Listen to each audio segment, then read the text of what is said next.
¿Sabías que el 75% de las estafas y extorsiones telefónicas en México se hacen desde adentro de las cárceles? En este episodio, Saskia Niño de Rivera nos abre los ojos al verdadero negocio que existe detrás del sistema penitenciario. Suites de lujo para algunos reclusos, call centers que operan como empresas millonarias y una justicia que, en palabras de ella, es vengativa y solo funciona para quien tiene dinero. Platicamos sobre cómo la corrupción dentro de los penales impacta directamente la violencia en las calles, los privilegios que se compran tras las rejas y qué tendría que pasar para que la seguridad en México realmente cambie. Si alguna vez pensaste que meter a alguien a la cárcel resolvería el problema, este episodio te va a sacudir. Señoras, señores, bienvenidos a un nuevo episodio de Dimes y Billetes. Saskia Niño de Rivera con nosotros. Qué privilegio tenerte en el programa, Saskia. Feliz que me hayas invitado, querido Morris. Feliz de verdad. Te andábamos siguiendo la huella desde hace rato. Qué bueno que ahora sí ya lo pudimos armar.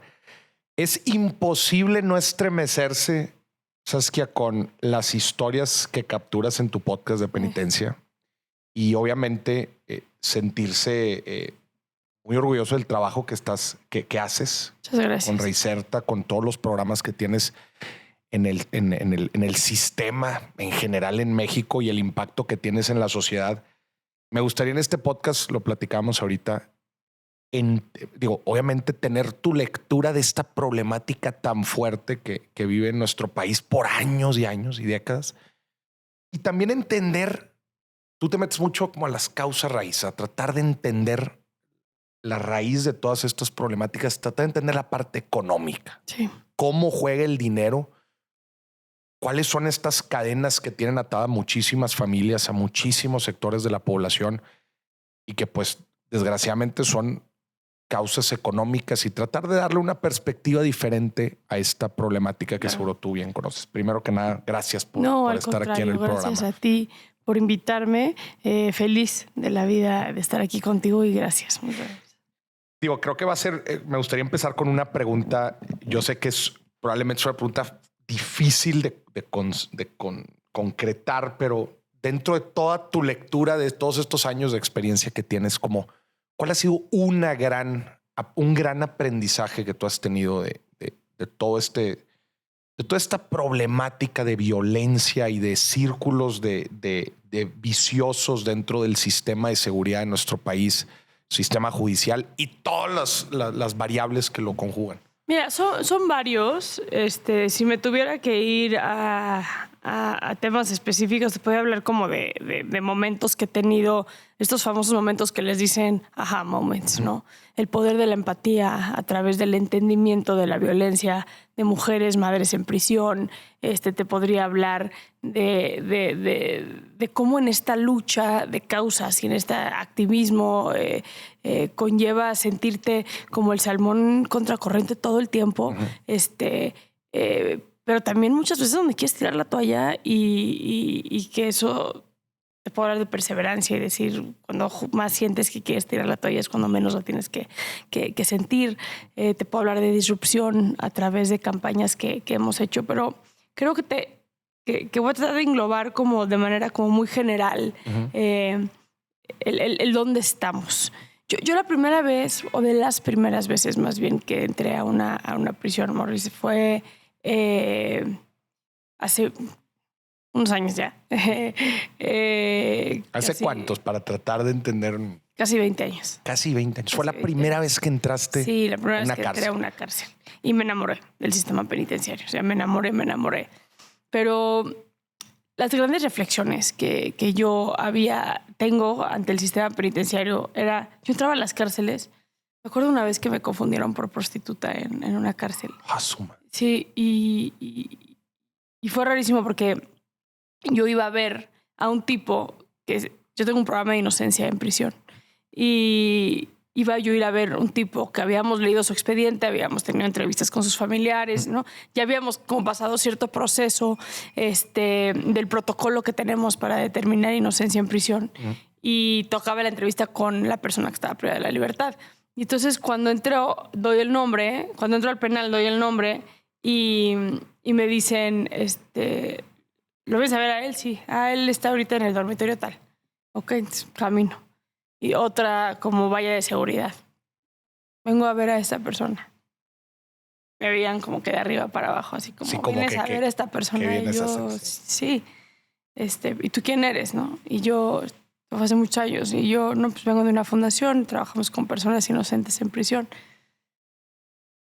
Déjame ver, y va a ver, pásale. Paso y luego se empieza a poner como más bonito el penal, flores. Los custodios y las custodias mucho más guapos, mucho más guapas, más arregladas, más fit, con uniformes como más cuidados. Sí. ¿A quién vienes a ver? Este era como el tercer filtro de seguridad, cuarto filtro de seguridad que yo pasaba. Y yo, no, pues vengo a ver a esta persona. Y me dice el custodio, no, tú no vienes a ver a esta persona, ¿a quién vienes a ver?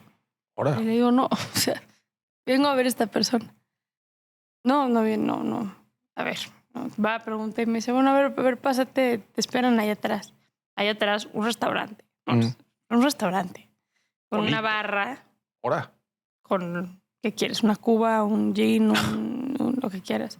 Mesas con manteles, con cubiertos, con todo puesto. Meseros. La primera celda que veo, tipo suite, estaba un güey que se metió en un tema fuerte de corrupción, una persona del sindicato de mineros. Y de cuello blanco. Algunos. Estaba teniendo una fiesta, entonces había música banda. Ok. Me senté en el restaurante y estaban en 2 o 3 mesas así, pues, con sus celulares, hablando por teléfono, señores. Y ya llega el tipo y era uno de los... Venía como con una manta de que estaba limpiando, pues. Y le digo, güey, como que me armaron un pedo para entrar. O sea, como que no... no, es que... Digo, yo creo que creían que era una prostituta. Y me dice, no, y todavía me ve y me dice, no, hombre, si las que vienen a ver a mi jefa, no, esas sí son bien guapas. Y yo, pues encima, no doy el ancho, ¿no? Pero me acuerdo que estaba ahí sentada. Este güey era la persona que le hacía la limpieza a un narcotraficante que estaba en... Entonces no es que él dormía en ese dormitorio, él dormía en los dormitorios donde dormía toda la gente, pero él trabajaba ahí durante el día, por eso me habían mandado como a ese dormitorio VIP. Y me acuerdo que estaba yo ahí sentada y viendo, ¿no? Restaurante, me preguntaba, había un menú, qué quería, había todo el bar, la fiesta, la banda. Y yo decía, ¿para qué? ¿Para qué sirve la cárcel? O sea... Y de estas historias te puedo contar 20. La vez que entré a Chihuahua y tenían un table dance con tubos, literalmente. O la vez que... Adentro del penal. O sea, un bar así impresionante con unos tubos. O el Topo Chico, que tenía un jacuzzi, una de las celdas. Tenían también un restaurante bar para cuidarte. Tenían al área de micheladas para curarte la cruda. Tenían... ¿no? Y yo te lo juro, cada que entraba a estos penales yo decía, ¿a qué estamos jugando? ¿Por qué? ¿Por qué tanto rollo allá afuera de detienen a no sé cuántas personas? Cuando la neta, esto no es un centro de reinserción, güey. Y aquí yo los veo, están campantes en sus celulares. Yo veo cómo opera, y sí que suerte hablamos de eso, pero cómo opera la extorsión desde dentro de la cárcel, y demás. Es una farsa. Y entonces estamos viviendo un México en decadencia en materia de seguridad en muchos aspectos, porque México es otro hoy al que era hace 30 años en materia de seguridad, o 40 años. Y al final el sistema penitenciario es el último, pero más importante eslabón de garantizar el Estado de Derecho del país. A mí no me sirve de nada ver el noticiero de la noche y ver que detuvieron a una banda de narcotraficantes, tratantes, secuestradores, extorsionadores. Inserta aquí el delito que quieras. Cuando estos cabrones, si es que llegan a la cárcel, porque pues podemos hablar de la corrupción del sistema judicial y demás, y como los abogados privados muchas veces le dan en la madre a los abogados defensores de oficio, lo cual ha hecho que tengamos un sistema penitenciario donde, perdón, pero está llena de gente en situación de pobreza. La verdad, gente que no pudo y no tuvo las herramientas para defenderse. Entonces, ¿de qué va a servir si no estamos desmovilizando la delincuencia realmente? Claro, si ese último eslabón, No como sirve. dices, no sirve. No O sea, sirve. la máxima consecuencia, llamémoslo así, pues no tiene point. Y también la reflexión de hasta dónde llega la corrupción en nuestro país, si dentro de las propias instituciones que están supuestamente gobernadas por el propio gobierno, que se usa presupuesto del erario público,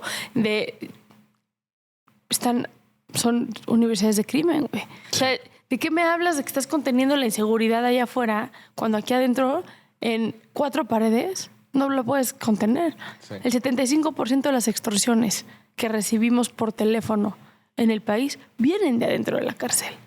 Entonces no me hables de que estás combatiendo la extorsión cuando no tienes ni gobernabilidad en tus penales y están haciendo lo que quieran desde dentro de las cárceles. ¿De qué te sirve estar metiendo, no sé, gatitos a una jaula si la jaula tiene un hoyo gigante? Gigantesco. Sí. Eso es lo que pasa en México. Pero aún así hay como una gran apatía por parte de la ciudadanía y yo creo que los políticos, porque en este país desafortunadamente la seguridad está politizada, desafortunadamente los políticos pues, han visto un área de oportunidad en la apatía de la gente respecto al sistema penitenciario.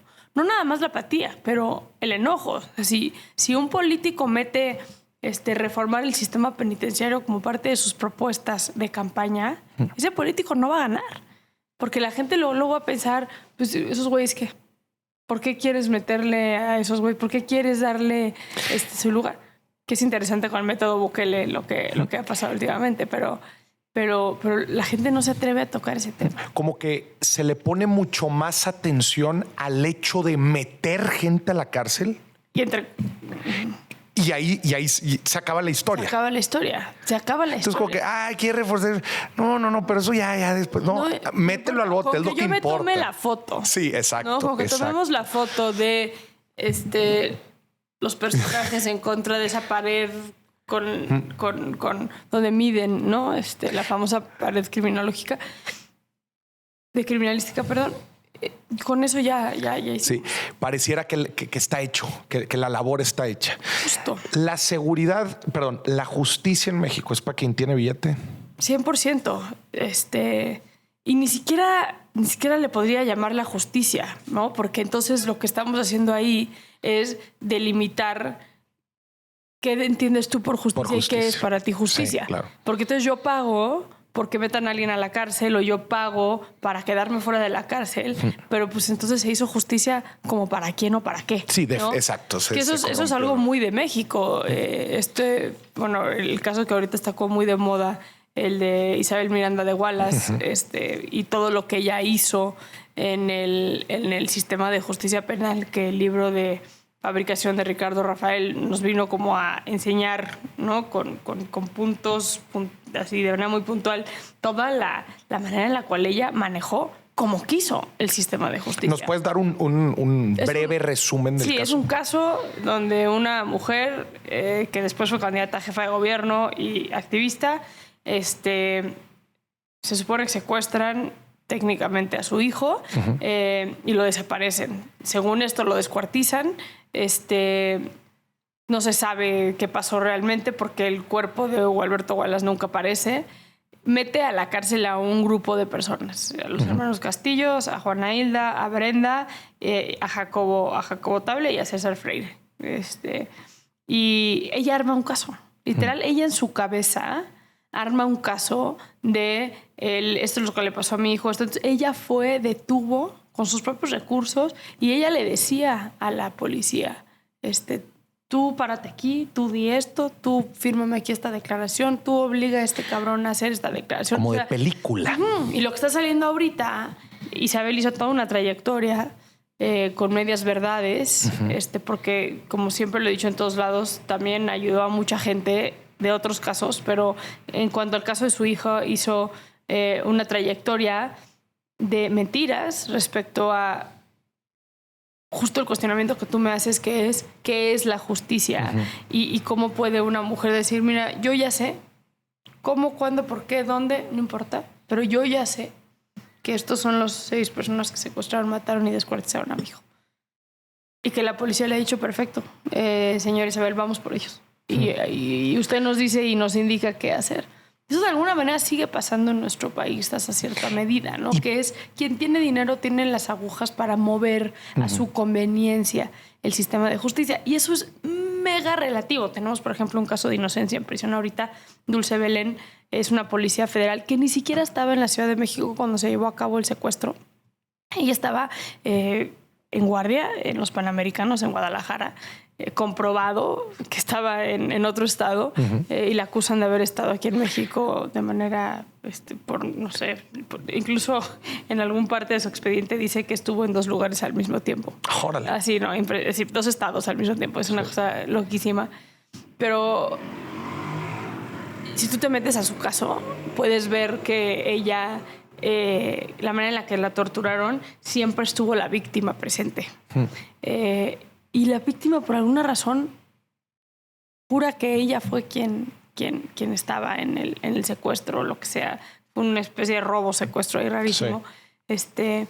Y ella te decía, güey, a mí me vendaban mientras me torturaban y mientras me violaban y mientras me hacían todo. Y yo escuchaba, si es ella, háganle esto, que me diga dónde están, no sé qué cosa.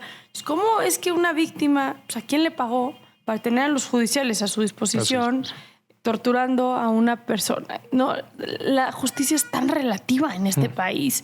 Y lo que hemos dejado, que esa sería otra de las grandes lecciones, yo creo que yo he aprendido a lo largo de mis 20 años en el sistema de justicia penal, sería,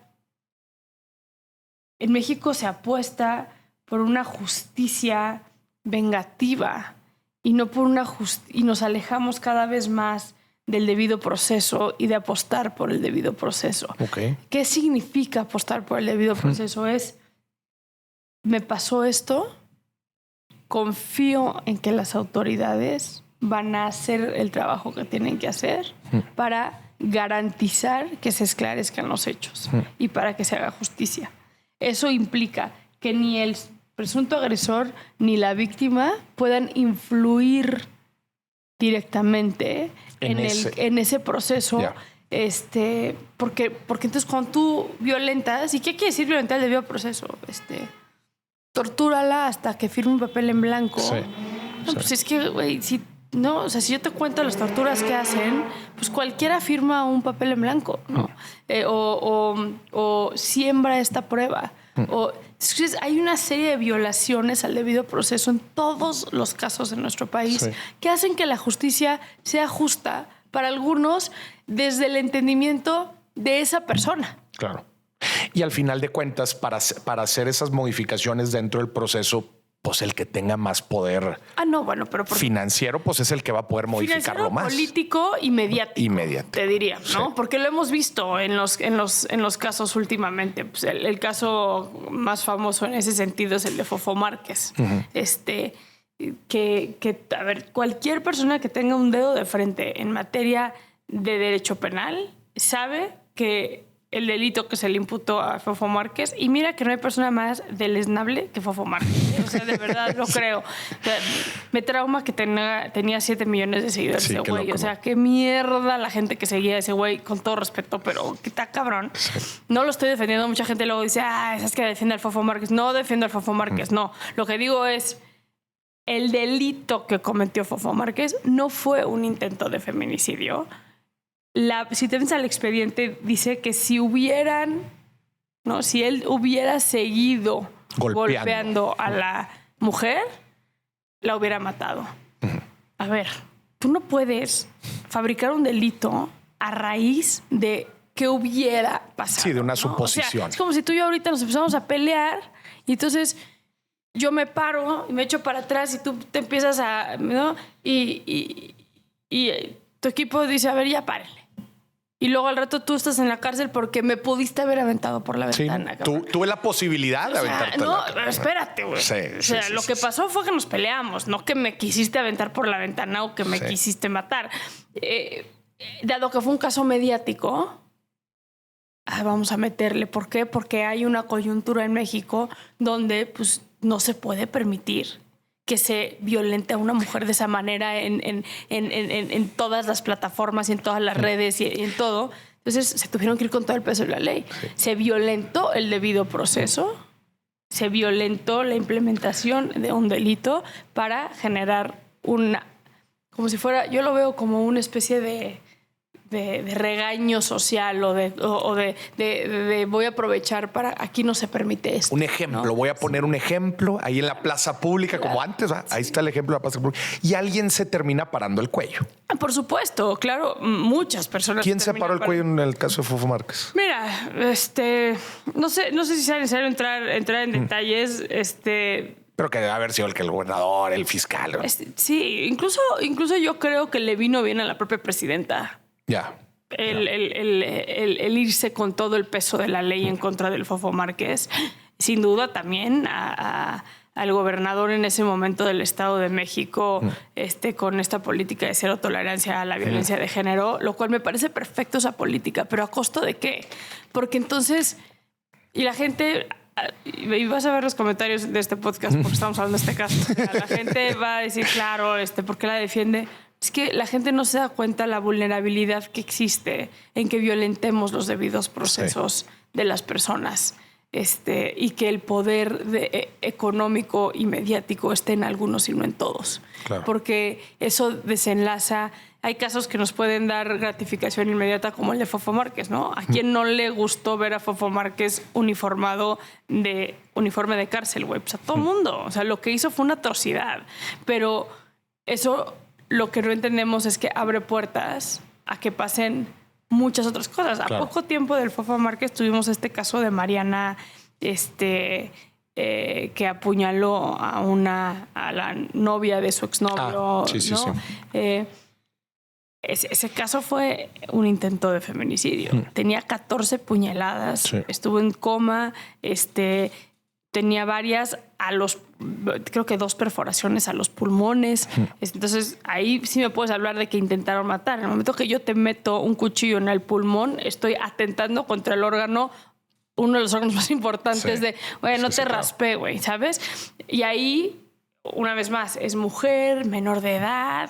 ¿Cómo la vamos a acusar? O sea, no vamos a generar un precedente en este país donde una mujer, una niña, pueda estar acusada de un intento de feminicidio, ¿no? Sí. Entonces, vamos a meter el delito de lesiones aquí. Yeah. Entonces, a ver, regresando, perdóname que me desvíe. No, está muy interesante. Como a tu primera pregunta, mi gran aprendizaje sería lo relativa que es la justicia y cómo nos falta mucho por entender como sociedad la importancia que tiene el fortalecimiento del sistema penitenciario.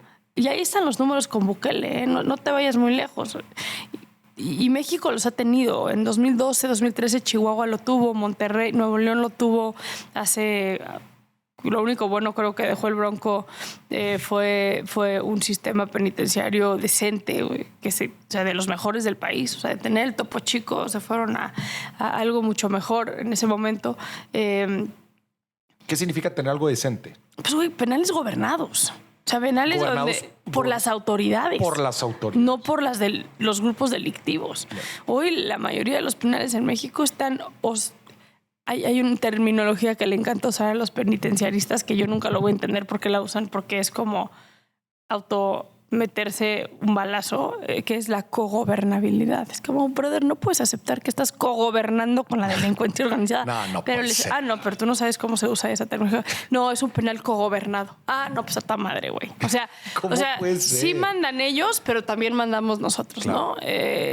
Y lo usan de que en conferencias del sistema penitenciario y así, un penal con cogobierno. A toda madre. Y entonces... Eso, que haya gobernabilidad, que no nada más sea la foto que sale en los medios de una detención, pero que se garantice 2 cosas. 1, que haya un debido proceso. O sea, que esa persona, si cometió un delito, se le va a juzgar conforme a la ley y por ende las víctimas van a obtener justicia. Y 2, que una vez que lleguen a la cárcel, se obtenga, o sea, que nos garanticen que no van a seguir operando desde dentro de prisión. Era justo lo que te iba a preguntar. Imagínate que la gente que nos está viendo dice, ok, pum, en un 2x3 todo el se reforma el sistema penitenciario en México, tenemos gobernabilidad. ¿Qué se pudiera esperar? O sea, ¿cuáles serían las consecuencias de un sistema? Ve El Salvador. ¿Cómo están los números del Salvador en materia de seguridad? bajaron los homicidios, bajaron las violaciones, bajó la violencia intrafamiliar, bajó, los asaltos en la calle. Y no me voy a ir a El Salvador. Vámonos a hablar de México. Nuevo León, Chihuahua, en el 2012 que se tomó control de los penales, para 2013-2014 estaban reportando 64% menos de homicidios. Y tú haces un comparativo perfecto de los controles en los penales con la violencia en las calles de Chihuahua y hace perfecto match de cómo, gráficamente hablando, de cómo cuando más apretaban el sistema penitenciario, menos violencia había al exterior del penal. Directa. En El Salvador lo podemos ver a grandes escalas. En el momento que Bukele hizo toda la política de cero tolerancia a las pandillas, a la M13 y a la M18 particularmente, en ese momento El Salvador dio un disparo brutal en materia de seguridad. Brutal. Nuevo León lo vivió con el Bronco. Cuando cerró Topo Chico y crearon el nuevo penal que le llaman Apodaca 2, que está al ladito de Apodaca, en algún momento había una disminución de un 52-51% de delitos de alto impacto. Porque también algo que hizo muy bien Nuevo León en ese momento fue, y también Chihuahua, fue el trabajo en conjunto que hace el sistema penitenciario y las autoridades del sistema penitenciario con la Secretaría de Seguridad Pública. ¿Por qué? Porque hay inteligencia penitenciaria. Muchos de los casos que cuando tú tienes gobernabilidad en los penales, tú puedes hacer un análisis al interior del penal para descifrar e incluso prevenir atentados al exterior del penal. Ya.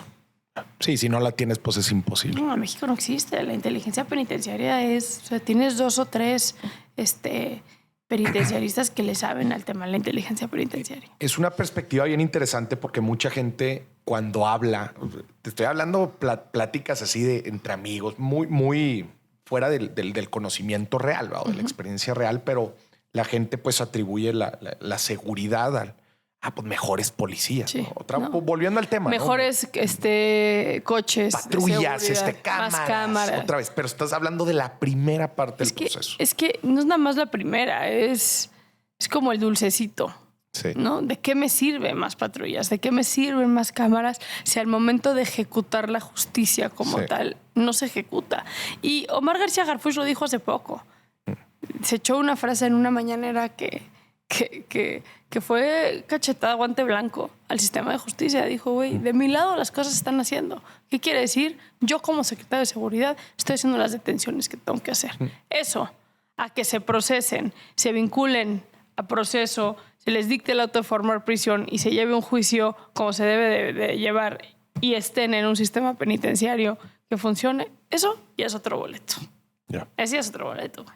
Entonces, ¿qué pasa? Estamos siendo el país donde la seguridad se mide de manera reactiva y se mide a través de las detenciones. ¿Cuándo has visto en un país que se mida a través de las detenciones? Y salen los gobernadores y me da mucha risa. Salen los gobernadores, detuvimos a no sé cuántas personas. ¿Eso qué, cabrón? Eso no me dice nada, güey. Eso nada más me dice que apretaste a los policías para que salgan a hacer cuantas detenciones para que tú les dieras un bono y para que tú pudieras salir ahora a decir una conferencia que se detuvieron. A mí garantízame que quien detuviste realmente es culpable. Garantízame que quien detuviste terminó vinculado a proceso, terminó con un juicio justo. Garantízame a través de las víctimas, güey, que las víctimas están viendo que se les está haciendo justicia. Y como este indicador final en general, indicadores de violencia. Claro. Que ese es como la marca final. Robos, asesinatos. Que también es mega relativo, porque y bien lo dijo Claudia Sheinbaum. ¿Qué pasa si porque hay aquí en la Ciudad de México, una persona tiene, un ministerio público llega a tener hasta 1,000 o 1,500 carpetas de investigación a su poder. Tú dime que una persona pueda... No, es una locura. Imposible. Entonces, ¿qué termina pasando en las fiscalías? Pues que priorizan. Entonces, ahorita, ¿qué está cabrón? Pues la violencia de género. Y pasa todas las carpetas de violencia de género. Pero entonces, ¿eso qué implica también? que hay más denuncias de violencia de género, porque entonces se está generando una percepción de en violencia de género sí se hace justicia y de repente pues se disparan los casos de feminicidio, se disparan los casos de violencia intrafamiliar, se disparan. No necesariamente, quizás es porque se está haciendo más chamba en ese sentido o hay una disminución, por ejemplo, de robo de autopartes.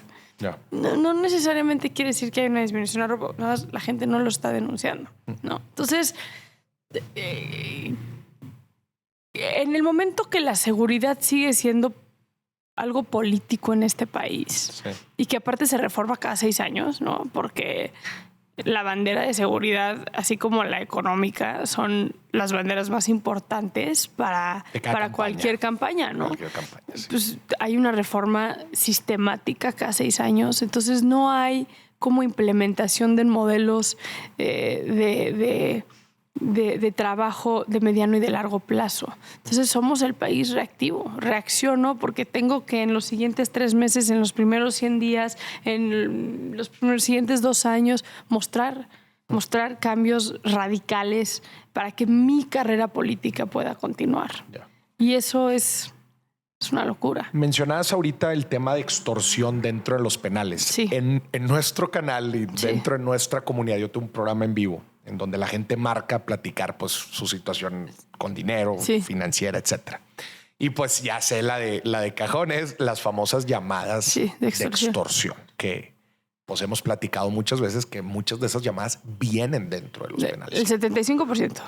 ¿Cómo está este tema ahora para que la gente también entienda a profundidad cómo se generan? Es una locura. O sea, cuando te digo es una locura, son call centers adentro de la casa. Adentro de la casa. No te creas que es este güey escondido 2, 3 personas en su celda. Ahí. No mames. No. Son mesas adentro de la cárcel. No puede ser. Mesas donde hay todo un protocolo. O sea, tú puedes rentarle el teléfono al custodio o puedes pagar una especie como de membresía al mes donde das cierto dinero al mes para tú poder tener tu teléfono todo el tiempo contigo, ¿no? Y tú ves, o sea, tú escuchas. Yo tengo grabaciones, son mesas así, largas, donde están los güeyes sentados y le llaman en la cárcel vulgarmente pegarle al teléfono, ¿no? Estoy así y así como pega. Y tú caminas las cárceles y escuchas y ves cómo están extorsionando. Y es un mega negocio al interior de la cárcel. Una vez me intentaron a mí extorsionar y le seguí el juego porque quería entender también hago eso bien cómo funciona. Y para acabarse el crédito. También tiras paro para que se acabe el crédito. Pero estoy impactado con lo formal y profesional que es. O sea, no, está muy cabrón. Se escuchaba como una oficina de efectivamente, pues de un call center. Oye, tienen conmutadores.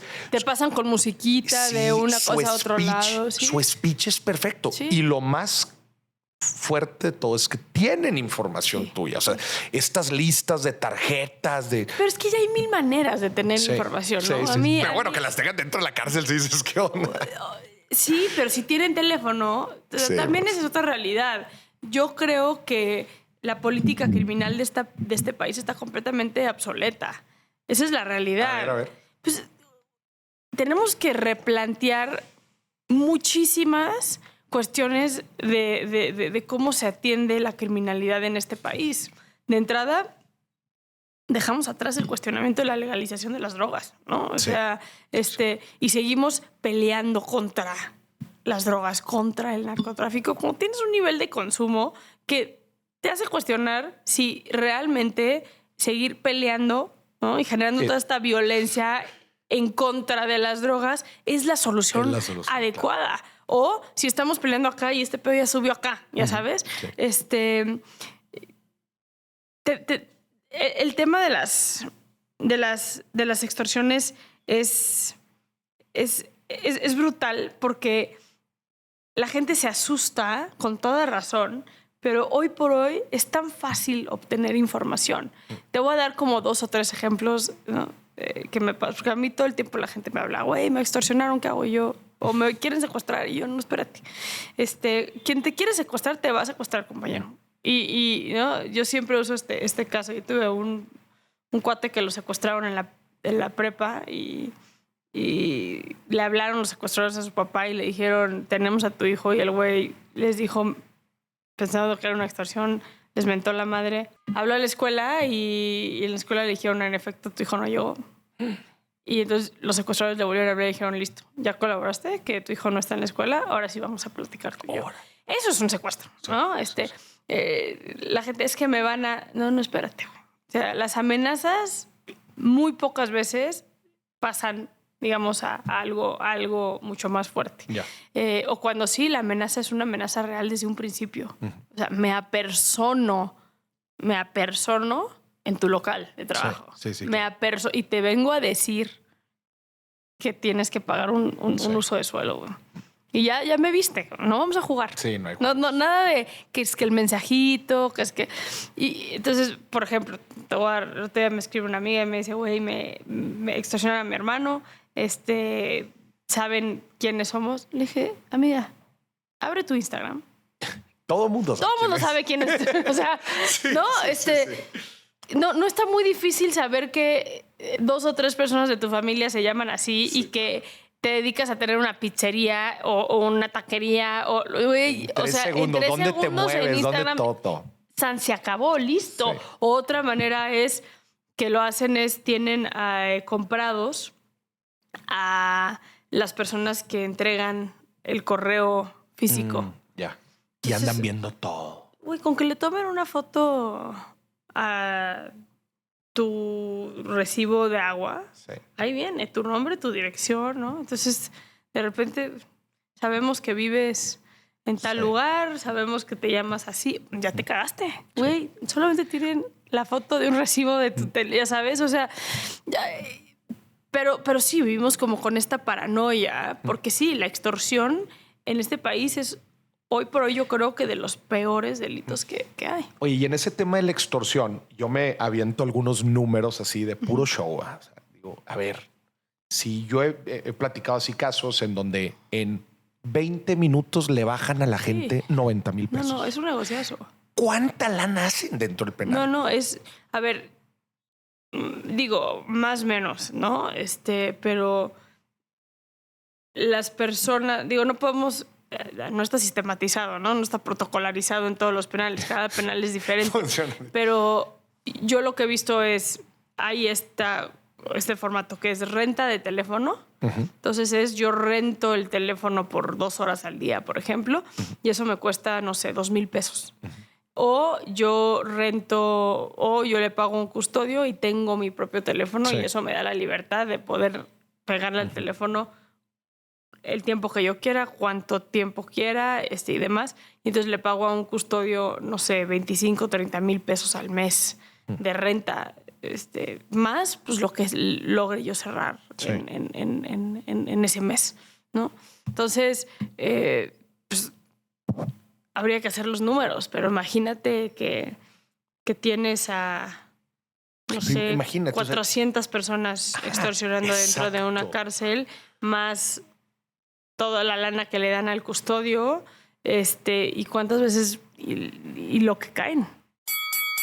Inversionista. En un momento volvemos con el episodio. El dinero no duerme y el mercado tampoco. Por eso necesitas una estrategia que se mueva con la misma velocidad. Y me emociona escuchar que BlackRock Systematic ya llegó a México. BlackRock Systematic es una forma de invertir ágil y objetiva. Aquí no hablamos de corazonadas. Hablamos de datos, tecnología e inteligencia que transforman la forma de invertir. BlackRock Systematic combina análisis avanzados, datos globales y experiencia humana para buscar que tu dinero trabaje mejor para ti. Pregúntale a tu banquera o banquero en Banamex y descubre más información entrando a banamex.com/fondos. Listo, continuamos con el episodio. O sea, digo, no hay como un número que nos diga de las extorsiones que vienen de adentro de la cárcel, tantas personas caen, porque desafortunadamente termina también siendo una cifra negra. La gente no denuncia ese delito. Sí, no. Entonces no es como si tienen en una base de datos como, güey, a toda esta gente extorsionaron y entregaron todo este dinero. Pero si tú estás pudiendo pagar una renta de un teléfono dentro de la cárcel por 35 mil pesos, es porque te estás metiendo 3, 4, 5 veces eso, ¿no? Mínimo. Como mínimo. Y ya como los tienen ahorita, ya... pues tú has visto, ¿no? Te hablan y luego, bueno, te vamos a pasar al área de no sé qué más, de cobranza, güey, o alguna vez, y te contesta otra persona, ¿no? Haciendo unos números así, oye, con 4 personas que estén todos los días marcando como locos, hacen más de $1 millón de pesos, pero fácil. No, a ver, de Topo Chico, yo me tocó verlo porque yo estuve en el cierre de Topo Chico, Nuevo León. Salía de Topo Chico a la semana entre 1 y 3 millones de pesos. Salía en efectivo, así, en cash. Esto ya es, imagínate que esto ya es lo que salía. O sea, ya custodios, directores, sí, ya se repartió. Ya se repartió. Esto ya es lo que salía a la semana para otros funcionarios públicos. ¿No? A la semana. No, una locura. Sí, una locura. Y en efectivo. Oye, y a ver, nada más para también entender como el sistema penitenciario desde lo más básico. Estos penales de los que hablas, me imagino hay diferentes niveles de penales en México. En México tienes 2 tipos. Técnicamente tienes 2, en realidad hay 3, porque aunque los municipales ya no deberían de existir según la Ley Nacional de Ejecución Penal, pero siguen existiendo. O sea, hay, por ejemplo, en Puebla todavía hay, o sea, hay estados donde todavía tienen penales municipales. Aunque ahorita en Puebla hay un subsecretario que es un muy buen penitenciarista, Ponce de León, que yo creo que ya se va a encargar de cerrar los municipales. Pero tienes municipales, estatales y federales. La gran mayoría de las personas privadas de la libertad están en estatales. Estatales. No existen penales estatales de máxima seguridad. Okay. Son de mediana seguridad los estatales. Y luego tienes los federales, que esos sí son de máxima seguridad. Todos los federales. Yeah. Todos los federales son de máxima seguridad. Dentro de los penales federales tienes áreas de súper máxima seguridad. Yeah. ¿No? ¿Quiénes están ahí? Mira, irónicamente, normalmente quienes están dentro de las áreas de máxima seguridad, porque los estatales también tienen áreas de máxima seguridad. De hecho, hay penales, ahorita te voy a enseñar una foto, pero hay penales que tienen áreas abajo de la tierra. Ok. En búnkers. Como una especie de búnkers abajo de la tierra, áreas de máxima seguridad. Y pensarías que perfiles criminales altos. No, normalmente son los que dan más lata dentro del Los penal. Que andan haciendo más desmadre. Los que andan haciendo, o sea, los que te pican a otros internos, los que ya se trataron de fugar, los que tienes que controlar, los que te descontrolan más el centro, las más cabecillas, los lidercillos y demás. Que no siempre... Ese fue otro error, ¿no? En la política criminal de nuestro país, es la segregación de secuestradores. Los secuestradores son los más tranquilos en la cárcel. Que no los juntaran, ¿verdad? Era una estupidez. Que no era una estupidez eso. Eso era una estupidez de política que se hizo. La hipótesis era, si juntas a los normalitos con los secuestradores, vas a volver a todos secuestradores. Esa es la hipótesis que es completamente errónea. Al contrario, adentro de un penal te ayudan a mantener la calma al penal los secuestradores, porque los secuestradores tienen perfiles más estratégicos. Ya, más ejecutivos. Más ejecutivos. Ahora. Entonces te ayudan a mantener a por ejemplo, los más problemáticos son los raterillos. Son los que tienen normalmente problemas de adicciones y demás. Esos son los que más problema te dan adentro de la cárcel. De hecho, cuando hacen intercambios entre penales, entre los federales y estatales, que es, güey, te voy a mandar a, no sé, por favor ayúdame a recibir a esta persona en un penal federal, y te regreso 3 o 4 de un federal a un estatal, sí, pero te voy a mandar y te terminan mandando a puro raterillo a penales federales porque son los que más la dan dentro de los penales estatales, ¿no? Entonces tienes a los federales, que los federales están semiprivatizados en México. ¿Qué quiere decir eso? Que en México no es como Estados Unidos, donde están completamente privatizados las cárceles. Que hasta cotizan en bolsa. O sea, exacto. Tú puedes invertir en cárceles. En cárceles de Estados Unidos, exactamente. Aquí hay una semiprivatización. ¿Qué quiere decir eso? La empresa Carso, BlackRock, etcétera, ponen todo el dinero, que son cientos de miles de pesos, para la creación de estos penales. Y imagínense, estos penales son como... A ver, no se imaginen la foto de Bukele, porque Bukele es experto en esa foto, ¿no? De todos los maras en contra de esa reja. Sí. Pero sí, o sea, esto de cuando empezaron a decir en México, me acuerdo que Xochitl Gálvez lo dijo, y yo dije, güey, esta vieja... Vamos a crear penales de Supermax seguridad en México. Brother, tenemos 20. O sea, no necesitamos más. Es más, en Veracruz hay uno que no ha podido abrir. Ya sabes, no necesitamos más. En estructura tenemos, te refieres. Sí. Estructura hay. Sí, los penales federales son estructuralmente impresionantes. Hectáreas y hectáreas. En un penal, en el 17, por ejemplo, en Coahuila, te tardas 1 hora y media, 2 horas en entrar y pasar todos los filtros de seguridad. O sea, es como una ciudad súper protegida. Sí, con toda la tecnología, con todo esos son los federales. Están semi-privatizados. ¿Qué quiere decir esto? Que la empresa firma contrato con el órgano desconcentrado de reinserción y readaptación social en México, también llamado como PIRS, en la Secretaría de Seguridad Pública, directamente Omar García Harfuch, dueño y jefe de esta área. Y ellos tienen este contrato, cobran más o menos entre 1,600, 1,500 pesos por cama. ¿Qué quiere decir esto?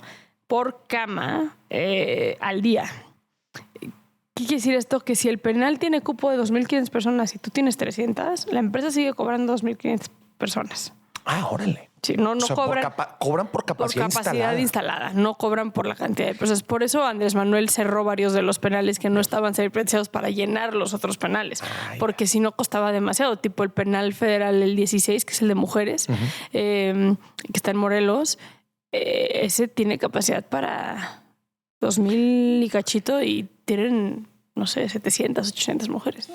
¿Ese es el deal con las empresas? O sea, las empresas ponen la inversión inicial. Ponen la inversión y operan construir todo lo que no sea de seguridad adentro del penal. Tipo catering, comida. Todo lo que es comida, todo lo que es que el foco, que mantenimiento, que las sábanas, las naves de industria penitenciaria, la jardinería, o sea, todo lo que no sea contacto con las personas que están privadas de la libertad, lo opera la empresa. La empresa. La parte de seguridad, la parte administrativa, digamos, del penal, lo opera PIRS, el órgano desconcentrado de adaptación social. O sea, el manejo y el control de las personas que están privadas de la libertad. El criminólogo, el psicólogo, los custodios no dependen de la empresa, dependen de PIRS, etcétera. Eso lo opera. Entonces, por eso hay esa semi-privatización. Por eso la gente cuando dice, claro, es que es un negocio, no. O sea, es un negocio a mediano y a largo plazo porque hacen contratos millonarios con el órgano desconcentrado, porque sí hacen contratos millonarios con el órgano desconcentrado.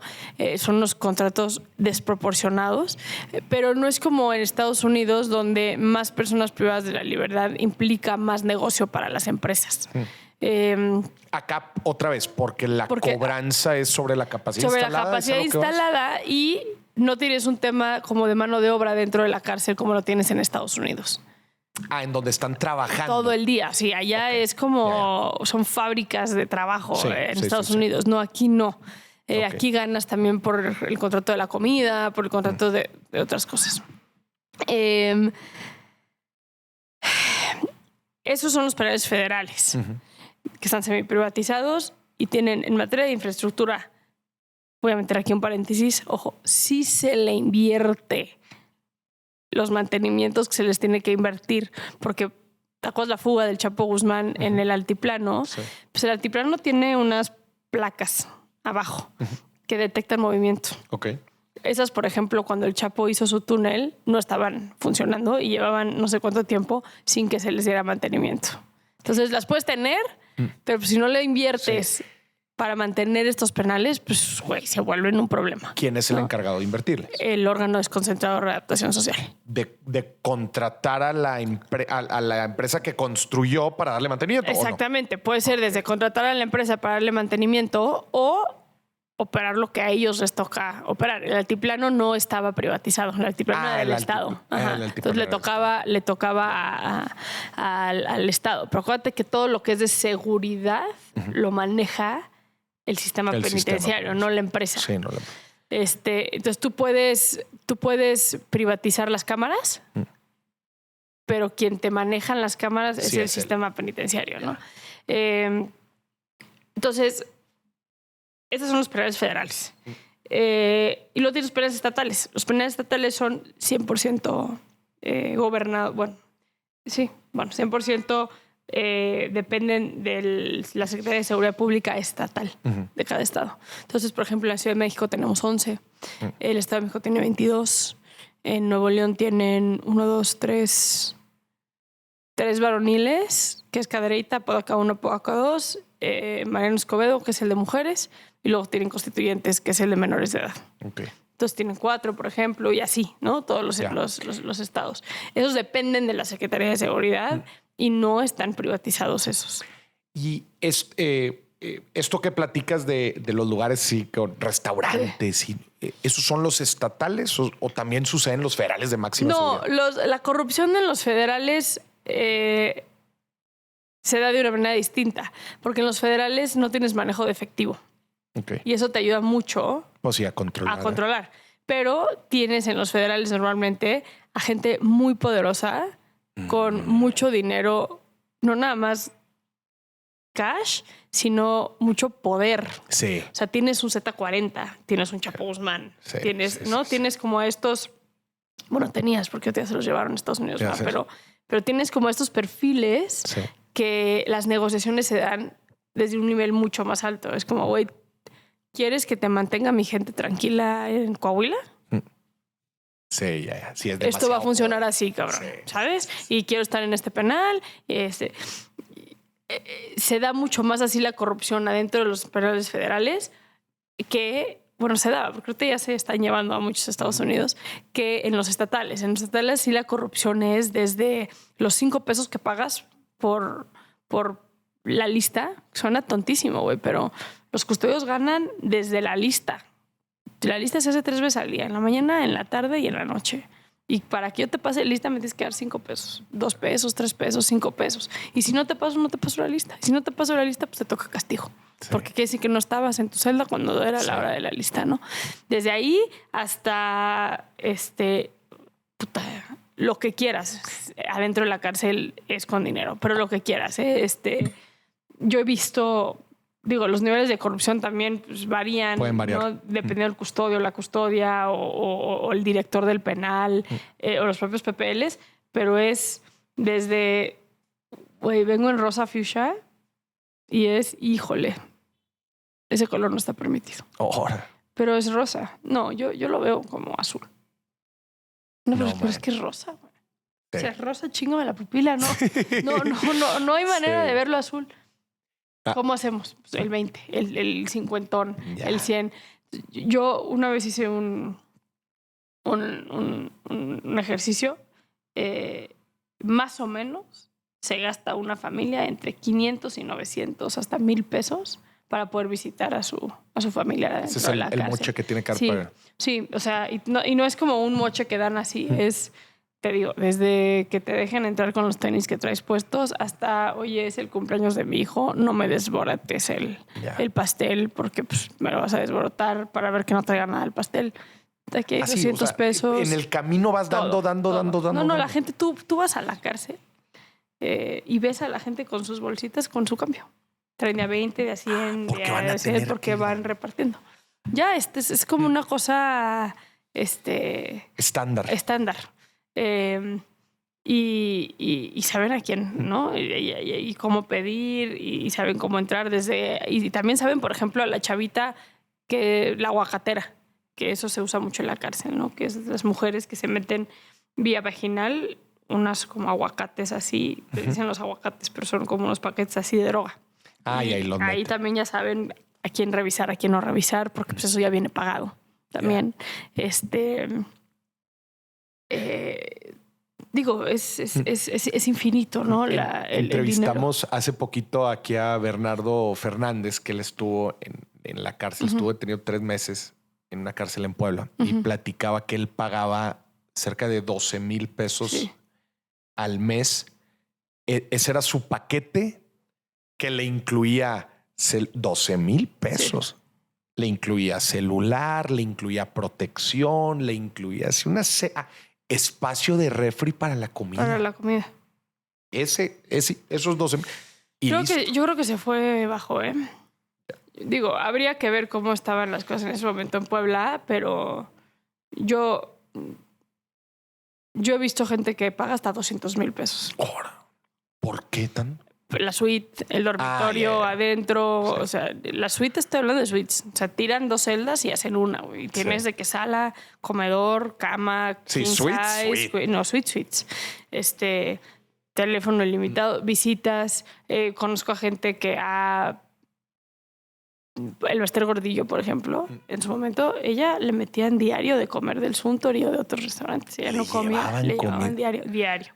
Diario le llevaban comida de afuera. Esto también cuesta. Es que the sky is the limit, ¿no? Sí. O sea, tú mandas a volar tu cabeza y con dinero Y es muy triste porque yo siento, ojo, esto es una percepción, que la corrupción en el sistema de justicia, y hablo de fiscalías, penitenciario y demás, es como el secreto a voces, no secreto ya. Entonces puedes tener a un custodio con una plaza de 6,000, 8,000, 10,000 pesos al mes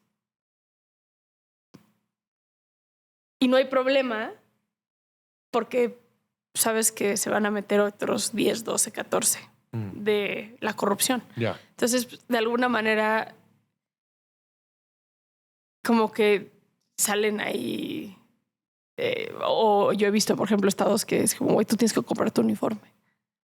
Yo lo compro, no importa. Pues yo ya sé que voy a entrar a hacer negocio en la cárcel. Yeah. O sea, yo he visto, por ejemplo, que se está volviendo incluso como moda meter a directores y a subsecretarios y a secretarios, incluso que buscan el sistema penitenciario para hacer su último negocio antes de retirarse. Porque ahí van a sacar todo el dinero, ¿no? Ya saben cómo funciona, ya saben cómo se mueve el negocio. Y vámonos. Ya está. Y es mi último... Fui militar y ya ahorita fui policía de tal y ya me quise venir de director para sacar mi agosto y retirarme a gusto, ¿no? Yo he visto subsecretarios que cobran por penal al mes 1 o 2 millones de pesos. ¿Y de pura corrupción?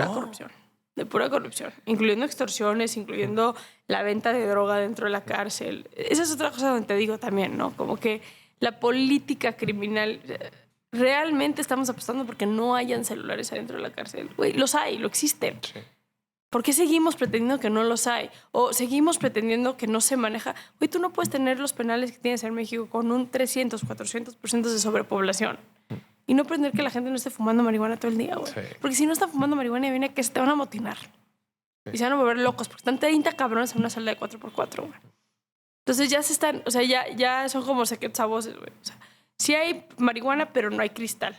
Y eso ya se ha aplaudido en el sistema penitenciario. Es como, güey, porque si tienes cristal, el cristal aloca, entonces te va a generar un problema dentro de la cárcel. Pero entonces todas esas cosas se cobran por abajo del agua. Ya. Y eso hace que haya toda esta corrupción. Toda una economía gigante. ¿Hay un problema fuerte de sobrepoblación en los penales? De sobrepoblación. ¿Sí? De sobrepoblación, sí. Bueno, en México no hay, a nivel nacional, no hay sobrepoblación, hay hacinamiento. ¿Qué es eso? Hacinamiento es cuando tienes demasiadas personas dentro de una sola cárcel. Okay. Por ejemplo, Puebla tiene un problema de hacinamiento, Estado de México tiene un problema de hacinamiento severo. Pero si tú cuentas la cantidad de camas que hay a nivel nacional, sí hay suficientes camas para toda la gente que está privada. Pero tienes penales que tienes... San Miguel, por ejemplo, en Puebla, tiene un 300, 400 de sobrepoblación. Ahí metidos todos. Sí, horrible. Entonces, no, es brutal. O sea, es brutal. Y seguimos haciendo políticas de ahí hay otra razón por la cual la política criminal de este país es obsoleta, ¿no? Sigues haciendo más prisión preventiva oficiosa. De que te tengan que meter por cualquier huevo, cosa. Sí o sí. Entonces llenas las cárceles, el sistema de justicia no está avanzando en depurar. Y pues, güey, tienes un problema carcelario brutal. Sí. Y el sistema penitenciario dice, güey, yo me tengo que rascar como puedo. Es una realidad. Vaya, no. Por eso trato de no decir nombres, trato de no, porque, güey, no necesariamente son malos los penitenciaristas o son corruptos sino que el sistema está rebasado. Sí. Y se han sistematizado ciertas acciones que hacen que sea complejo, digamos, el manejo de los penales. Yo no lo estoy justificando. Hay gente muy mala dentro del sistema también. Pero no da, güey, no da. Sí. O sea, el Estado de México lo sabe. El Estado de México sabe, y lo han dicho públicamente, que a mí yo tengo cárceles con 300, 400% de sobrepoblación. A mí no me hables de reinserción social. Claro, pues no. A mí háblame déjame ver cómo controlo este pedo para que no se me vayan a amotinar o para que no se me vaya a hacer aquí una masacre cuando tengo a 30 cabrones durmiendo en una celda 4x4 amarrados a los barrotes del penal, de la celda, ¿no? A mí no me hables de reinserción social. Entonces, la reinserción social en este país es una utopía absoluta, güey. Ahorita me gustaría hablar de ese tema. Nada más me quedé con un punto que mencionaste de Estados Unidos, en donde porque este es un debate, sí, ¿no? Privatización 100% del sistema, como lo hay en Estados Unidos, pero pues alguien, pues obviamente puedes decir, oye, hay un conflicto de interés ahí importante, ¿no? Pues más reos, pues más dinero, entonces pues déjame muevo ahí la sociedad pues para que haya más reos, ¿no? No lo hacen. Así como... Sí sucede en Estados Unidos. O sea, ¿sí? Hay lobbies, hay en español no sé cómo se dice, pero lobbies. Cabildeos, perdón. Hay cabildos que se dedican a mover leyes dentro del para Congreso. Que metan a raza al bote. Sí, claro. O sea, en Estados Unidos... Y hay un problema fuerte en Estados Unidos. Sí lo hay. Sí lo hay. Ya no, pero por supuesto. En México tienes el 0.1% de tu población en la cárcel. El 0.1. 0.1. En Estados Unidos tienes el 3.1%. El 3.1. Sí, en Estados Unidos tienes 3 y cachito millones de personas en prisión. Aquí en México tienes 250,000 personas en prisión. Es un mega negocio en Estados Unidos y cada vez lo están haciendo más y son industrias. Y como en Estados Unidos tienes mucho menos derechos humanos que aquí, pues, güey, es la nueva manera de la esclavitud en Estados Unidos. Con todas las fábricas penitenciarias. Aquí en México también tienes un problema, que ese es otro tema que es interesantísimo, que aquí en México también tienes un problema donde no está regulado. En México falta una reforma penitenciaria importante. Y en México no está regulado muchas cosas dentro de la cárcel. Por ejemplo, tú tienes una fábrica de textiles. Tú podrías meter tu fábrica de textiles adentro de la cárcel y que te maquilen adentro de la cárcel. El problema es que pierden sus derechos políticos. Entonces, al perder sus derechos políticos, les quitan la INE. Y al momento de quitarle la INE, pues yo no te puedo dar de alta en el banco. Entonces, ¿cómo te pago? Entonces, tengo que pagar sí o sí en efectivo. Entonces, pues, tengo que ser una empresa que maneje mucho efectivo para poder pagar en efectivo. Pero la ley dice que el trabajo es uno de los 5 ejes de reinserción social. Entonces, como, güey, te quiero dar trabajo. Nada más no puedo. Porque al rato me voy a meter yo en un problema con Hacienda porque estoy moviendo todo este dinero en efectivo. Y entonces no me conviene, güey. Entonces tienes adentro de la gente en la cárcel porque hay que acordarnos que cuando hablamos de gente en prisión no podemos hablar únicamente de las personas que están privadas de la libertad. Hay que hablar de sus entornos.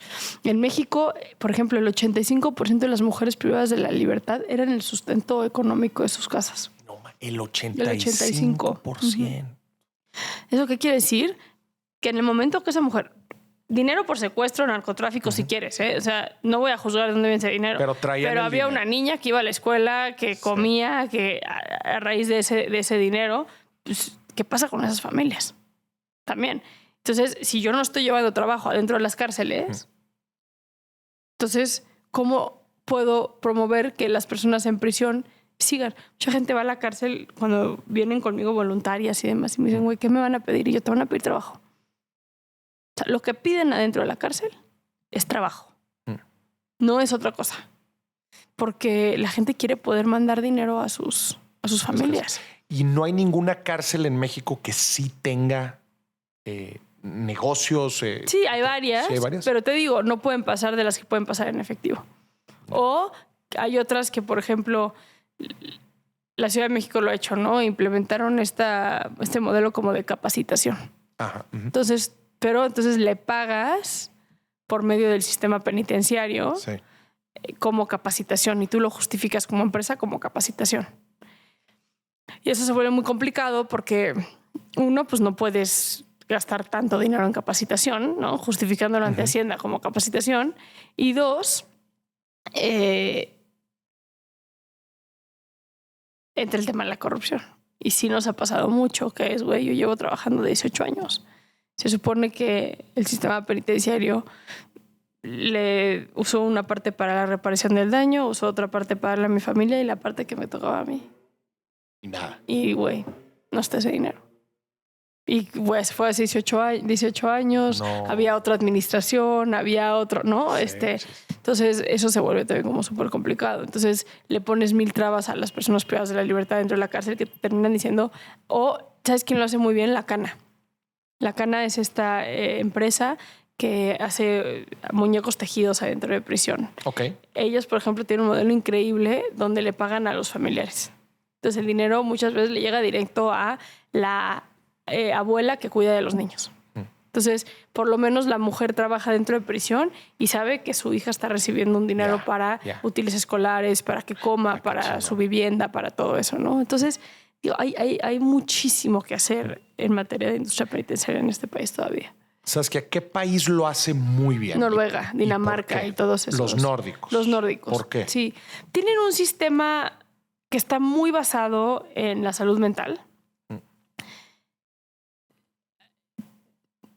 ¿Te acuerdas de ese caso que hubo de este chavito que entró en Noruega a balacear un campamento de niños? Ah, sí, sí. Como hace años. Que de los atentados más fuertes. Más fuertes. Murieron, creo que, no sé si 20 y tantos o 40 y tantas personas en ese atentado. Bueno, ese güey tiene 21 años de sentencia, por ejemplo. 21 años por haber hecho eso. Claro, no manches, no es nada. Es que no, porque el pensamiento que más años de cárcel es mejor es erróneo. O sea, al final, el humano se acostumbra a todo. Y después de 7 años de prisión, tú ya no vas a cambiar. Yeah. Después de 7 años de prisión, tú ya te modificas. O sea, tu cabeza ya se acostumbró a lo que estás y ya te volviste la persona que puedes volver a ser si quieres. 7 años. 7 años es lo que se sabe que es el tiempo de adaptación, digamos, para una persona que está privada de la libertad. Más que eso ya es gula. O sea, ya es un tema de venganza. Lo cual no digo que esté bien o esté mal, ¿no? O sea, un mocha orejas, por ejemplo, o sea, ahí entramos en temas de justicia que creo que no debías entrar ahorita. Pero lo que voy es, Noruega lo que hace es, tiene un sistema que no está basado en la venganza. O sea, son cárceles que funcionan. De hecho, tiene una cárcel donde está este güey, de hecho, muy padre, donde son casas. Y toda la base es cómo vivirías afuera. Hay una frase... Como una simulación. Okay. Es que, güey, hay una frase... Hay un penitenciarista, Zenotti creo que se llama. Ay, se me va a caer el nombre. Pero él decía, enseñarle a una persona a vivir en sociedad es como enseñarle a un fútbol... Desde una cárcel es como enseñarle a un futbolista a jugar fútbol dentro de un elevador. Tú no puedes hablar de reinserción social desde las cárceles como las tenemos. ¿Cómo te acompaño a que te reinsertes en la sociedad enseñándote a vivir en sociedad?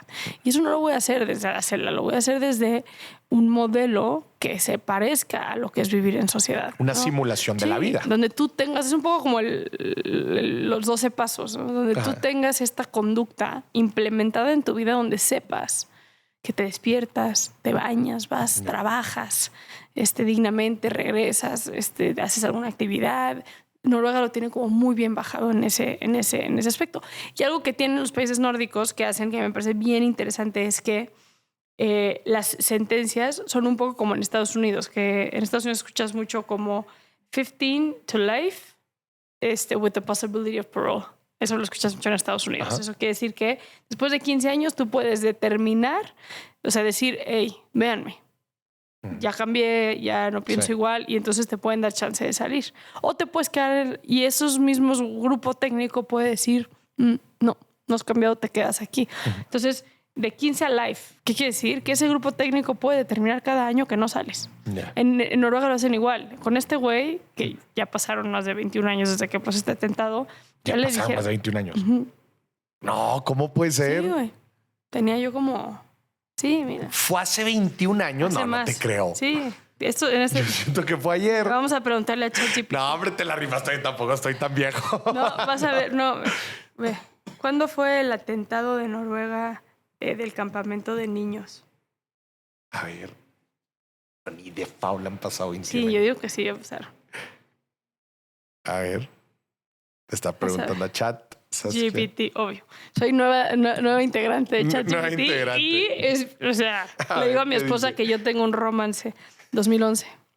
2011. Ya pasaron. No, 2011, 9 años más 5, 14. 14, ok. Dijiste 21 y yo dije, no, sí, 14. Sí, el atentado del campamento de Noruega ocurrió el 22 de julio de 2011. Sí, ok. Ese güey tiene 21 de sentencia. Ese güey, cuando le pidan... O sea, lo que puede pasar con ese güey es cuando le pidan pasar a parole, el Estado le puede decir no estás listo. Ya. Y entonces pueden alargar su sentencia. Ok. No es un tema de castigo, es un tema de no estás listo para vivir en sociedad. Aquí en México es, güey, estés listo. O sea, tú puedes haber aventadote 10 años de extorsión dentro de la cárcel y cumples tu sentencia y vas para afuera a seguir extorsionando a gusto. ¿Sabes? Sí. Entonces, hay como que un mal entendimiento, yo creo, de la reinserción social.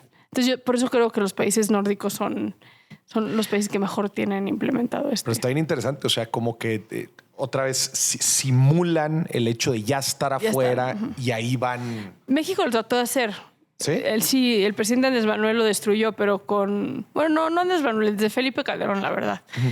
Tenían Islas María. Ok. Que es la isla que está como por Tepic, más o menos. Ya, acá en el Pacífico. En Nayarit, en el Pacífico, que es una isla que empezó como condominios y la gente podía vivir ahí con sus familias. Y mucha gente seguro va a pensar, sí, pero qué privilegio y por qué tratarlos bien. Ese pensamiento es vengativo. Sí. Y la venganza no es sinónimo de justicia. Entonces, si ese es tu pensamiento, súper, tenlo, no nos lleva a nada, ¿no? Porque ya vi los comentarios. No, pero güey, claro, que vivan como reyes. Es que no se trata de vivir como reyes, se trata de que dejen de ser una amenaza para la sociedad. Yo nunca se me va a olvidar esta lección, y regresando a tu primera pregunta, esta gran lección que me ha dado el trabajar en esto tantos años. Una vez me tocó trabajar un proceso de mediación con una mamá víctima de feminicidio de su hija. Nosotros trabajábamos con el agresor y otro grupo de psicólogos trabajó con la mamá. Y era menor de edad del agresor. El agresor tenía una pena de 5 años y tenía posibilidad de salir a los 3 años, 10 meses. Y pidió salir. Y para ello el juez determinó que la mamá le tenía que dar el perdón. Entonces hicimos todo un proceso de mediación. Fue el primer proceso de mediación en la Ciudad de México. Y nunca se me va a olvidar en la audiencia que tuvieron. La mamá le otorgó el perdón, pero le dijo, tú me dices que prometer algo. No quiero volver a ver una sola mamá como yo en este país, güey, por tu culpa.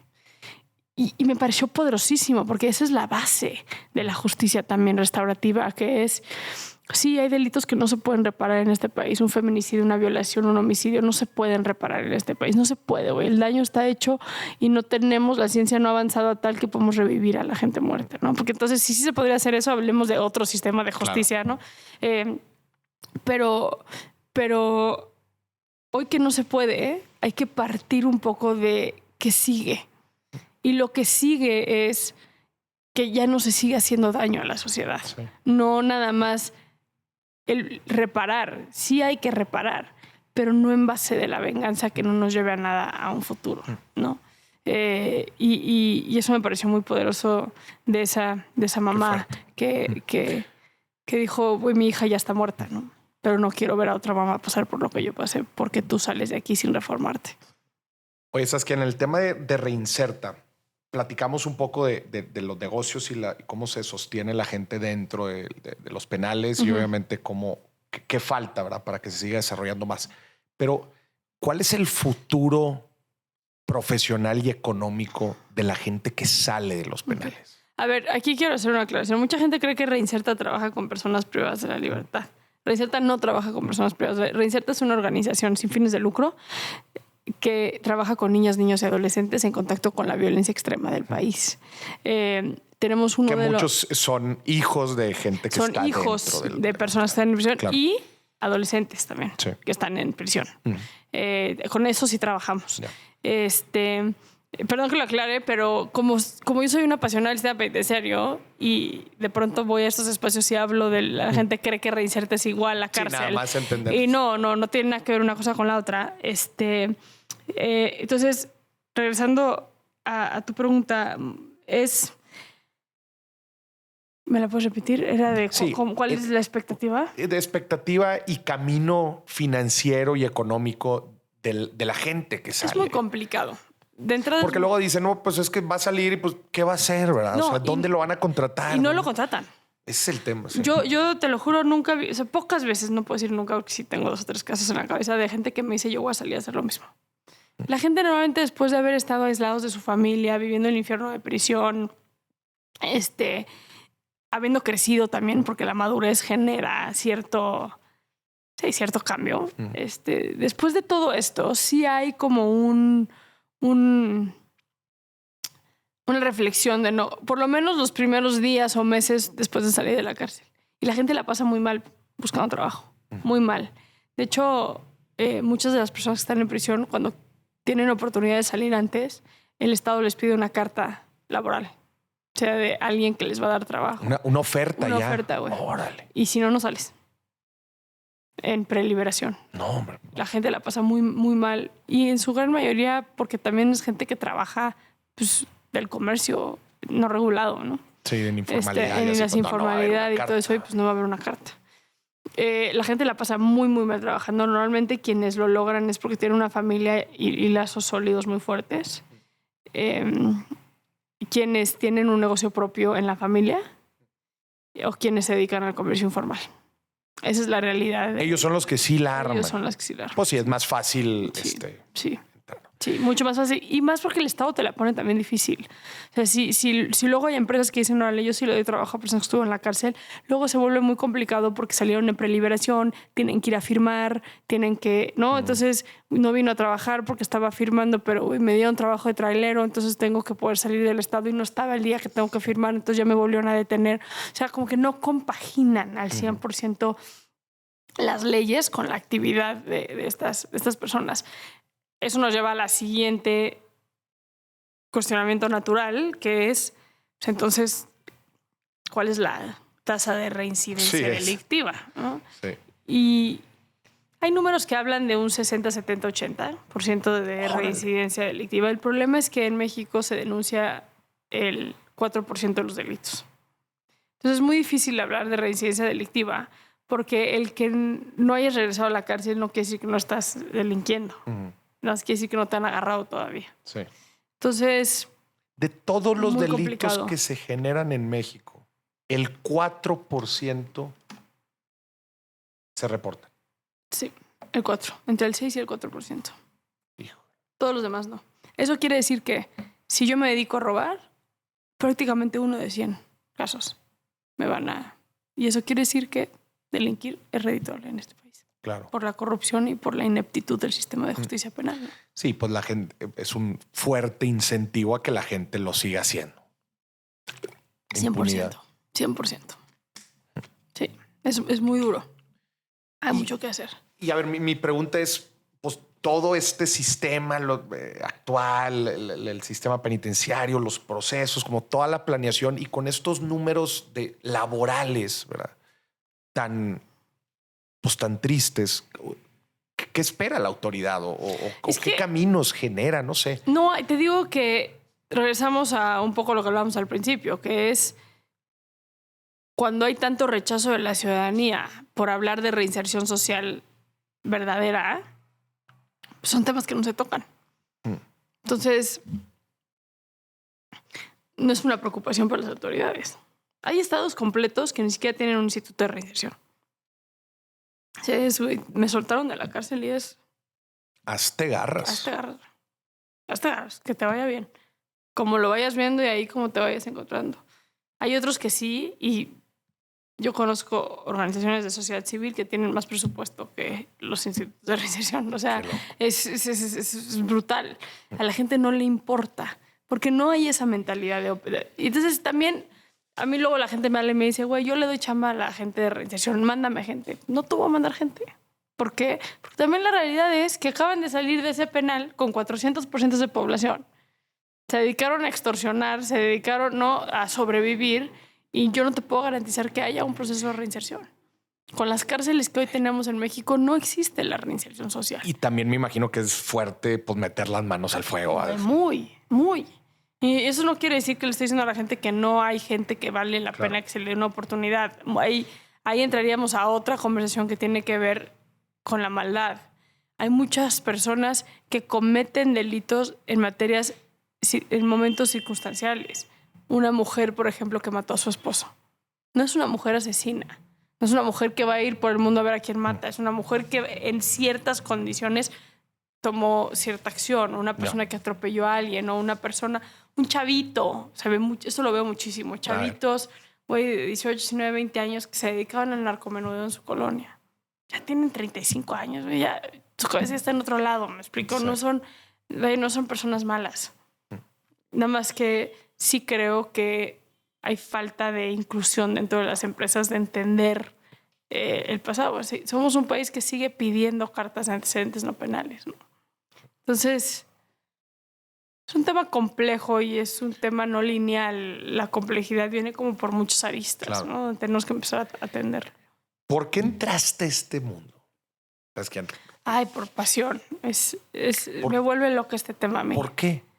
No hay una razón. Es como si le preguntas a un médico por qué se volvió médico o por qué un arquitecto por qué se volvió arquitecto. De verdad, no hay. O sea... Y me preguntan mucho eso porque mucha gente cree que es claro, porque le pasó esto, quiere decir que se dedicó a esto. No es cierto. A todos nos han pasado cosas. Somos mexicanos y somos mexicanas y que alce la mano el primero que nunca le ha pasado nada, la neta.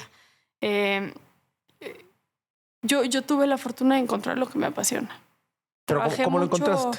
Primero trabajé con víctimas, trabajé en una empresa de negociación de secuestros. Okay. Aprendí sobre la negociación de secuestros desde el lado de las víctimas y luego tuve la oportunidad de meterme a las cárceles. Pero a lo que voy es, estabas claramente... Yo ya sabía lo que quería. Direccionada a esta parte de la justicia. ¿Ubicas esto que hacemos las niñas? Porque digo niñas porque he visto pocos hombres que lo hacen, o más bien no he visto hombres que lo hacen. Que en prepa haces tu cartita con tus amigas y luego la entierras en el jardín. Sí. Bueno, yo hice eso con mis amigas. Como tu cápsula del tiempo. Como tu cápsula del tiempo, exacto. Y la mía fue brutal. O sea, 10 años después la mía decía... La hicimos cuando teníamos 16 y 17 años. Y la abrimos casi a los 30 años. Y la mía decía que yo iba a estar con una fundación trabajando con mujeres en situación de violencia extrema y iba a ser yo un agente de la AFI. Un agente de la AFI, que ya no existe, ¿no? La AFI, ya no existe la AFI, Federal de Investigación. Pero a mí sí fue el secuestro lo que me metió en este mundo. Pero ¿por qué el crimen? O sea, es a lo que voy. O sea, digo, la parte de violencia en general. Digo, te puede haber gustado la arquitectura. Pero, ¿qué te contestaría un arquitecto? ¿Qué te contestaría un médico? Porque su papá, los médicos muchos son, mi papá es mi o hay mamá, gente que te dice, porque me encanta, güey, me encanta la anatomía, porque me encanta, a mí me encanta la mente humana, me encanta la mente humana, me encanta la conducta, me encanta, sí, no tengo una respuesta, no sabría cómo definir el porqué de la pasión que tengo. De verdad, creo que así nací. O sea, yo creo que así vengo programada. No me imagino estando haciendo otra cosa. No lo imagino. Me encanta. O sea, yo voy a trabajar en el sistema penitenciario toda mi vida porque me encanta. No sabría hacer otra cosa. Sí, me imagino que la primera vez que fuiste a la cárcel... fue brutal. Fue brutal. Además, porque siento yo que viste cosas que definitivamente no esperabas ver. Deja ver, sentí. O sea, yo trabajaba con víctimas de secuestro y algo no me terminaba de cuadrar. Algo para mí era como, no me siento cómodo aquí. Cuando entré a la cárcel y empecé a ver la reinserción social, dije, esto es lo que yo quiero hacer. Esto es lo que me gusta, ¿sabes? Y creo que también somos pocas personas las que logramos encontrar como lo que nos apasiona en la vida. Eso es una realidad también. Sí, pero creo. fuerte, ¿va? Que digas, esto es lo mío. La gran mayoría de las personas terminan trabajando, como dices tú, en la empresa del papá o en la empresa donde pues vieron una vacante y hay que pagar la renta, hay que darle comer a los chamacos, hay que no. Yo tuve la oportunidad de amar profundamente lo que hago. Y además de ganar lana, ¿verdad? O sea, por una cosa, pues no, me apasiona, pero otra cosa es poder hacer una vida de ello. Cuando más dinero ganaba, creo, era cuando trabajaba en la Policía Federal. Tenía un muy buen puesto. Tenía 20 años, 23 años. Y luego sacrifiqué eso por poner la fundación. Y fueron varios años de no ganar un peso, de seguir viviendo con mis papás. Eso me ayudó muchísimo, pero no ganaba un peso. Y mi psicóloga me acuerdo que me decía, güey, estás idiota. O sea, ¿quién gana lo que ganas todos los 23 años? Y yo voy a seguir mi pasión.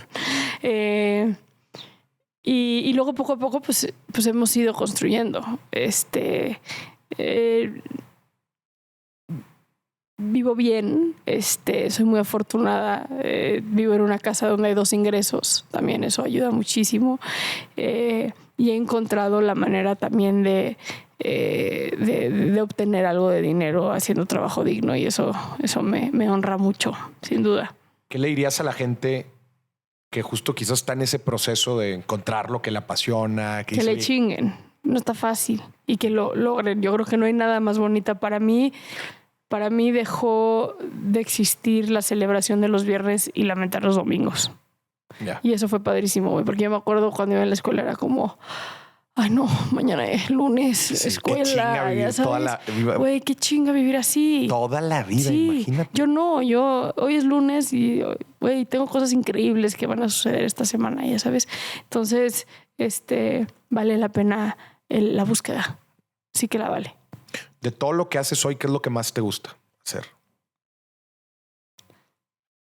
Escuchar historias. Escuchar historias.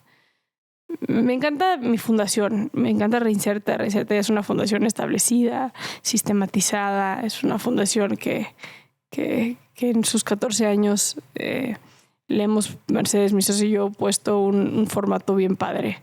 Me encanta reinventar. Ayer que venía volando de regreso a México, fue que sigue. Ese fue mi pensamiento todo el vuelo, ¿no? Que sigue, qué vamos a construir a partir de ahorita, hacia dónde. Y eso me encanta escuchar historias, que es lo que hago mucho con Penitencia. Penitencia es un proyecto que me tiene muy entusiasmada en este momento. Y me encanta el pensar que sigue y construir, emprender el que sigue. A todas las personas que hacen cosas con fuerte impacto en la sociedad, les hago esta pregunta. Vamos a suponer que el gobierno federal te agarra y te dice, te vamos a dar un puesto y vas a tener presupuesto ilimitado. Obviamente en una función de lo que estás haciendo ahorita. ¿Qué harías? Reformar los DIFs. Los DIFs. Sí, reformar los DIFs. Creo que es un crimen. De verdad, un crimen lo que hace este país. Para quienes no tengan el contexto, ¿puedes explicar rápidamente qué hace el DIF? El DIF es los centros que se dedican a albergar a las infancias no protegidas de nuestro país, de alguna manera, ¿no? Son espacios donde tenemos a niños huérfanos, donde tenemos a niños víctimas de violencia, donde tenemos a niños que por X o Y razón no pueden estar con sus familias nucleares. Y son muchos peores que cárceles. Sí, y para mí el tener a bebés víctimas de abuso sexual, víctimas de violencia física, abandonados, durmiendo sobre el piso, con cuidadores sin capacitación, donde la empatía es lo último, con un sistema de adopción tan terrible en nuestro país, ese es el crimen más grande que tiene este país. Hijo. Eso y tener cárceles que funcionen. Qué fuerte eso que mencionas del DIF, porque pues es el futuro, son los que vienen. Es que ahí es la base. La base. Sí, yo te puedo decir que 9 de cada... Es más, una vez en Reinserta hicimos un estudio sobre la criminalidad y trabajamos con 12,000 personas privadas de la libertad. 9 de cada 10 personas que hoy están en prisión, adultos, tuvieron contacto con algún tipo de delincuencia antes de los 6 años.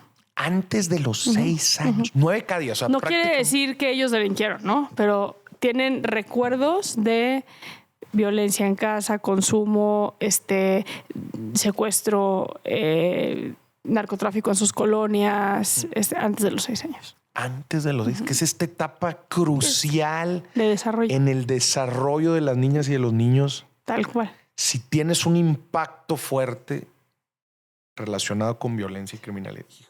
Durísimo, durísimo, la verdad. Sí, sería eso. Saskia, qué buena plática. Te agradezco mucho que... No, al contrario, gracias a ti. Que te hayas abierto. Obviamente a la gente invitamos a escuchar el podcast Penitencia. Muchas gracias. Pueden escuchar en todos lados y que también entren a la página, ¿no? Sí, de Reinserta. Y necesitamos muchas donaciones. Trabajamos mucho con infancias violentadas. Tenemos un centro aquí en la Ciudad de México. Trabajamos en Nuevo León también.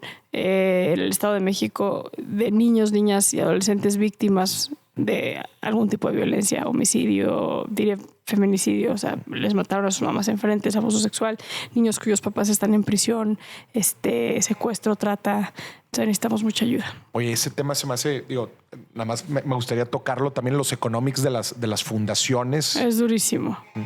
Es durísimo. México es de los países con menos cultura de la donación. Sí.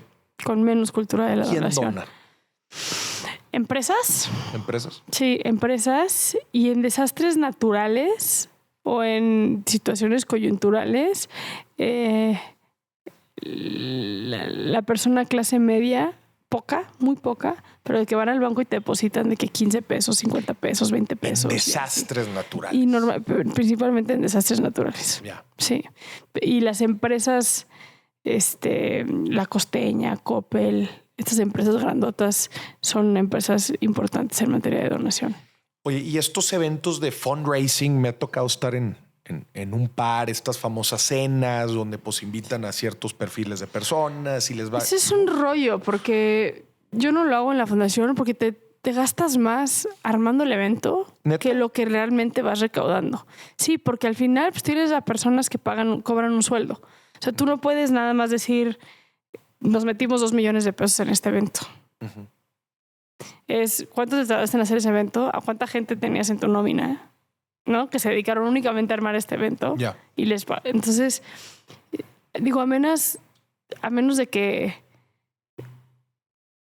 por ejemplo, un modelo que funcionó muy bien fue Mariana Rodríguez, que lo hizo en Nuevo León, uh-huh. ¿no? Con el Capullos. Con Capullos. En una cena recaudaron 350 millones de pesos. Eso jala, pero son casos como muy aislados, sí. Que eso funciona, ¿no? Yeah. Yo Reinserta, el modelo que tenemos es 75% de nuestros ingresos son por medio de convocatorias internacionales. 75%. Uh-huh. Sí. Convocatorias internacionales, o sea, de organismos. Australia, de gobiernos. Australia, Alemania, Canadá, Estados Unidos. Y esos gobiernos le meten a las fundaciones. Uh-huh. Bueno, Estados Unidos ya no.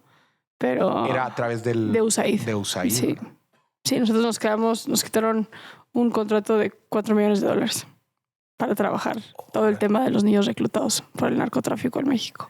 Esa lana sí la pagaba USAID. Sí, sí la pagaba. Niños reclutados por el narcotráfico. Sí, llevábamos nosotros 9 años trabajando con USAID. ¿Qué hacían en el programa?